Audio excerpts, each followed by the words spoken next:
Yes, ma'am.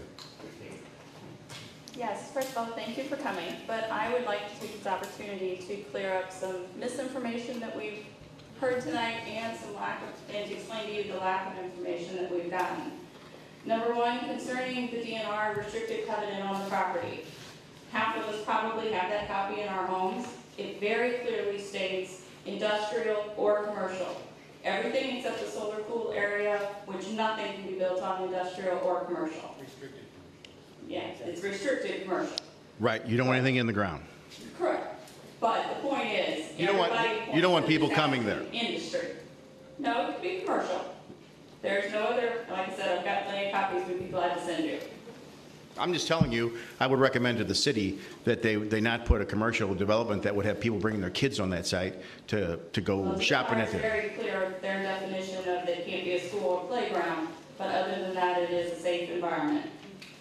The other thing is, in City Hall, we asked when this deal was signed, did you do a background check on the developer? Financial, anything. It was very clearly stated we didn't need to. Now, wouldn't you think elected officials should at least check out someone who you're giving a 100-year lease to, that's going to change the face of this town? I mean, it seems pretty common sense, especially with no feasibility study, no project plan of any type. We typically don't look into people's history. When a developer comes in to Jefferson County with a plat for a subdivision or commercial development or whatever, we typically don't look into his personal history. We look for the nuts and bolts of the development. Does it meet, the criteria? Is it an engineering drawing? We typically don't delve into that. Property, not an owner separate that you have no control over. This was a person leasing your property for 100 years. The other thing, it's been 1 year later, and we've got no information on this project plan whatsoever. Last week, there was information available at City Hall. Now, Mr. Kennedy, a year ago, talked about the Technor process. It was clean of the smeltering process. The problem is, a few weeks later, he's been quoted in several articles, I guess a year ago and back in January. Basically, this is going to be a steel mill. The smelter is only one process of the whole thing. You're going to have the slurry line come in, you're going to have the drying, the pellet plant, then go into the smelter, make the pig iron, or it'll go straight into the steel. And I'm sorry, but even the new information shows that the steel mill would have an electric arc furnace, there is no clean process with that. You're talking Granite City. And this is for the next 100 years. There's nothing in the lease to protect citizens from basically a steel mill sitting here next to our town. Now, you can't tell me that that's going to increase property values. We've all been up to Granite City. No one wants to live there. The steel mills in Granite City are very old. They've been up to date. I've been to the Illinois EPA meetings. Check out a Japanese steel mill. Check out one of those. Well, I mean, I know what the EPA and DNR requires of current steel mill operations. And you see what happens there in Granite City. So, I mean, there is no clean steel mill. Mr. Kennedy is talking about the one portion of this project that he can quote clean.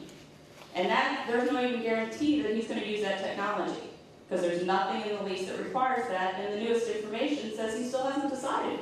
He promotes two different technologies. So, I mean, the citizens aren't being told. And here it is a year later. The deal's done. That's what we all have a problem with, because none of this has been addressed. The city has done nothing in the last year to protect the citizens concerning noise ordinances, times of operation. They keep telling us, oh, we'll take care of that when the time comes. Well, have you ever heard of grandfathered in? The contract is signed. They have done zero. They have not passed a single ordinance to help protect the citizens. You mentioned to Wholesome, 2,000 acres. There's over 5,000 people that live within 1 mile of this property. You can't say it's not going to affect our lives. And I have one last question. You mentioned that we'd sent in sunshine requests.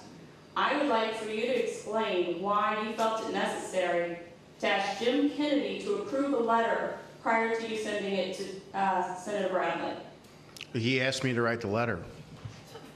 Are you working for him or the people No, of your county? no. I think I have no contractual or financial relationship with Mr. Kennedy, but in order to build the port that will have the impact on the region, we need more than just a little piece of land that PPG owned.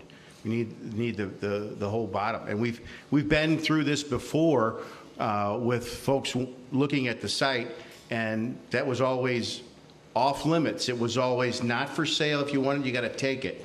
That was always the way it was in the past. And so writing the letter was simply just to lend my support to building a port in Jefferson County. And I did send him a copy, a draft, to make sure that I didn't say anything in there that was wrong, or, I wanted to make sure that it was clear because, that's just courtesy. If I have one follow-up. A couple of weeks ago, it was in the paper about the county was looking for a barge port. And Herculaneum was considered part of that, or an option. Why not? Half the city has been bought out already. Don't run past the property. I'll answer the question. Why would the county promote that one? We certainly support the port site in Herculaneum. However, it doesn't have the bottom land, the floodway land that could be excavated to make a slackwater harbor. We can't bring the barges into the Joachim Creek because of environmental concerns, so the barges will have to be staged right on the bank.